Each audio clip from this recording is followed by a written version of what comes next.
Tous d'être ce matin ici en si grand nombre. C'est le cas de dire que la presse guinéenne est à l'écoute, la presse guinéenne est engagée dans ce processus de refondation pour véhiculer le message du gouvernement, le message de paix, le message de solidarité et surtout le message des gouvernants, c'est-à-dire celles qui visent à prôner les orientations que nous avons prises, les visions que nous voulons prôner pour l'ensemble de la population. Alors, cela dit, je vais être très succinct par rapport à la situation, le constat que nous avons eu à faire sur ces 4 semaines d'immersion gouvernementale. Au cours de nos visites de travail, nous avons effectué à l'intérieur du pays, dans le cadre de la mission justement d'immersion, nous avons eu l'opportunité de toucher du doigt les réalités de nos concitoyens, les réalités de nos acteurs de la presse, les réalités simplement de l'administration. On va attendre que le sous-groupe finisse là-bas. Hein? S'il vous plaît. On va les attendre. Quand on sera tous prêts, on va continuer.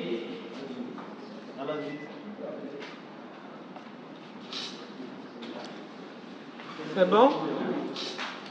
Ceux qui ont les téléphones, mettez-le au silence. Vous continuez maintenant. Voilà. Merci beaucoup. Alors, je disais que pendant ces 4 semaines, nous avons eu l'opportunité de toucher du doigt les réalités de nos concitoyens. Et en tant que ministre en charge de l'information et de la communication, nous avons eu à écouter les nombreuses familles de la presse guinéenne à travers le pays. Nous avons vu le constat n'était pas toujours reluisant par endroits, à la fois dans les médias publics que dans certains médias privés, mais beaucoup plus dans les médias publics. Plusieurs volets ont été source de notre ressentiment par rapport aux infrastructures que nous avons trouvées à l'intérieur du pays. La plupart des médias publics, les radios rurales, la RTG et autres qui sont à l'intérieur du pays souffrent d'un certain nombre de déficits d'infrastructures, de déficits aussi par endroit de personnel, donc de personnes qui soient aussi dans une situation de capacité à promouvoir vraiment l'idée et la qualité que nous voulons prôner dans le domaine de l'information et de la communication.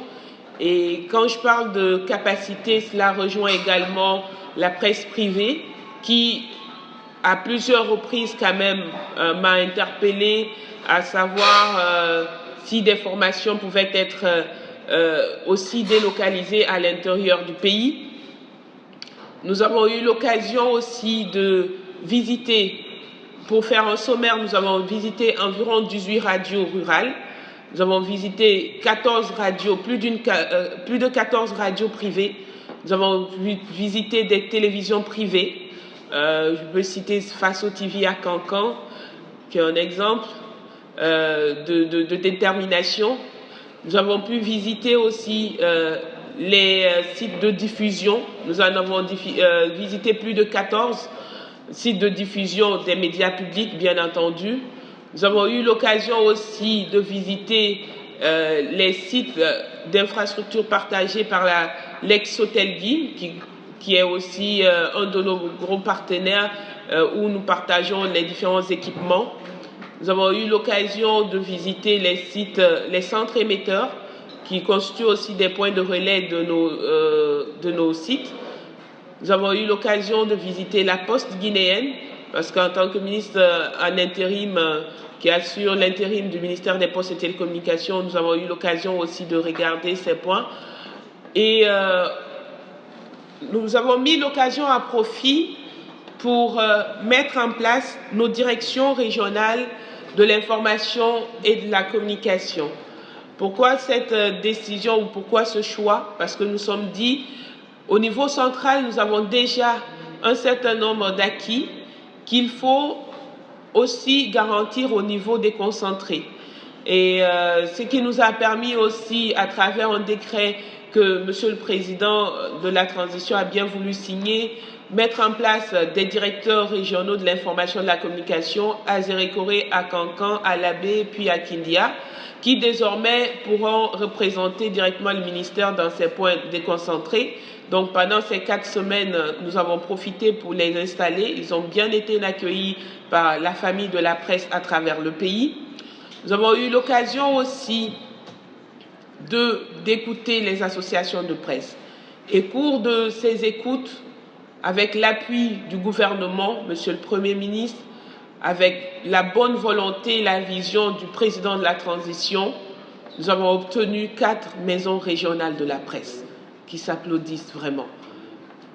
Et cela nous a permis de nous aligner dans notre conduite, celle de pouvoir faire de la presse des entités, des organes libres, des entités qui puissent s'installer dans des endroits où ils peuvent véhiculer les messages de paix et de cohésion, où ils peuvent réfléchir ensemble sur leur avenir et d'où peuvent sortir des propositions pour amender ce milieu en République de Guinée. Ces maisons de la presse ont été mises à la disposition de plusieurs associations, à l'image de celle de Conakry, au fait. Donc beaucoup ont demandé, mais qui va gérer ces maisons de presse?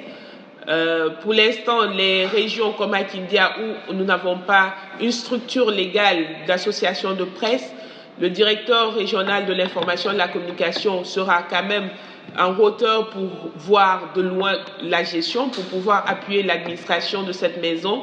Mais au-delà, il y a eu un consortium une association de presse qui a été déjà mobilisée sur place dans la région de Kindia, afin...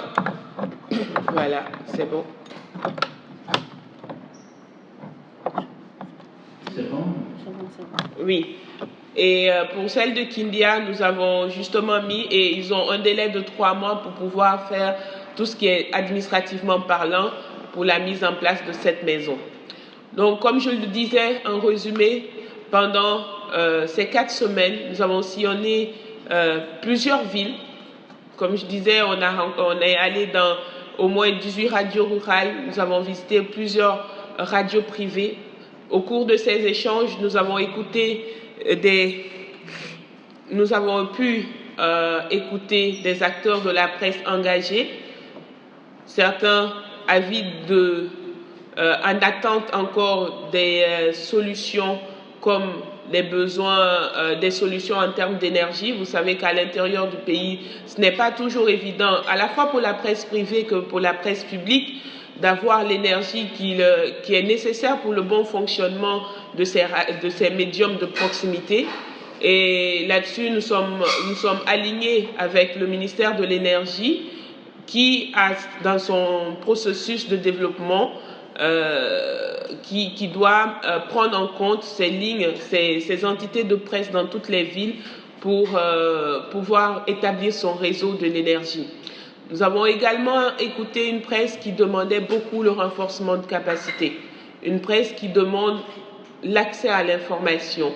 Et c'est le temps de aussi remercier toutes les autorités locales qui nous ont reçus et qui sont aussi là pour aider les acteurs de la presse dans ces régions.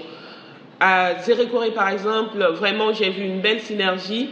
À Kankan, pareil, dans toutes les administrations où nous sommes passés, j'ai vu une autorité locale qui était prête à accompagner la famille de la presse, et j'encourage énormément cette interaction parce qu'en tant qu'administrateur, en tant que gouvernant, si nous voulons atteindre nos résultats, nous avons besoin d'une presse libre qui travaille en toute responsabilité, mais qui soit capable aussi de porter notre voix auprès de la population. Nous avons également eu à entendre une presse qui veut surtout être reconnue et qui veut avoir une certaine liberté dans l'exercice. Quand je parle de liberté, je parle de certains cas qui sont présentés malheureusement, quelques cas isolés vraiment, d'altercation pendant l'exercice de leur métier.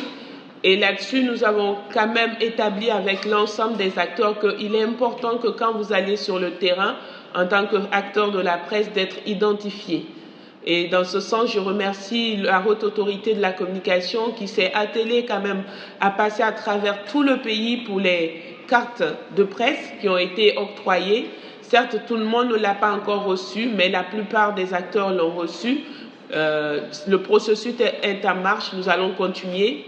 La HAC a également mis à la disposition à travers tout le pays, en tout cas partout où je suis passée, j'ai vu le code de bonne conduite des journalistes qui était partagé et qui était su.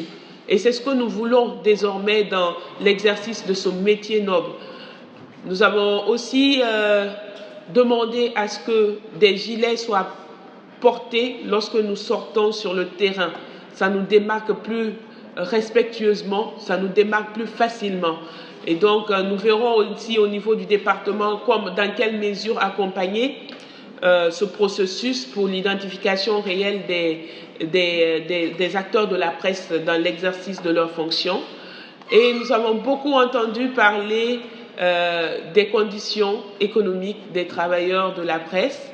Et là-dessus, nous étions pas mal alignés avec les préoccupations de nos amis qui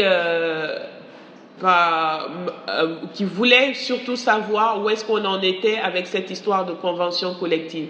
Nous avons rassuré à plusieurs reprises que les discussions sont en cours. Nous avons déjà eu notre première rencontre avec les associations. Depuis mon retour, nous avions déjà eu des rencontres avant l'immersion. Nous avons eu déjà une autre rencontre la semaine passée avec les associations de presse, toujours dans la perspective d'aboutir plus rapidement à cette convention collective en faisant une proposition raisonnable au gouvernement et qui puisse être appuyée et promulguée par le CNT. Donc, globalement, si j'ai manqué quelques points, n'hésitez pas pour les questions afin que je puisse apporter plus de précision. Mais en résumé, nous avons eu une très belle immersion gouvernementale qui nous a permis vraiment de nous rassurer d'une part que les orientations du gouvernement en matière de l'information et de la communication étaient alignées sur les préoccupations de nos acteurs de la presse. Nous avons eu aussi l'occasion de nous dire est-ce que nos orientations au niveau de l'amélioration des infrastructures nous permettaient d'être en phase avec ce que nous avons vu sur les terrains. Et à cette question, la réponse est affirmative, nous sommes alignés. Des projets sont en vue afin d'améliorer la couverture nationale, c'est-à-dire tout ce qui est site de diffusion, parce que nous avons remarqué que beaucoup d'émetteurs ne fonctionnaient plus.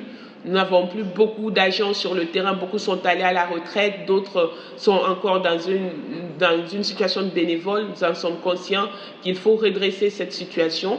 Donc nous sommes alignés sur ces projets-là et les contrats, les appels d'offres sont en cours de passation pour la réhabilitation des sites de diffusion.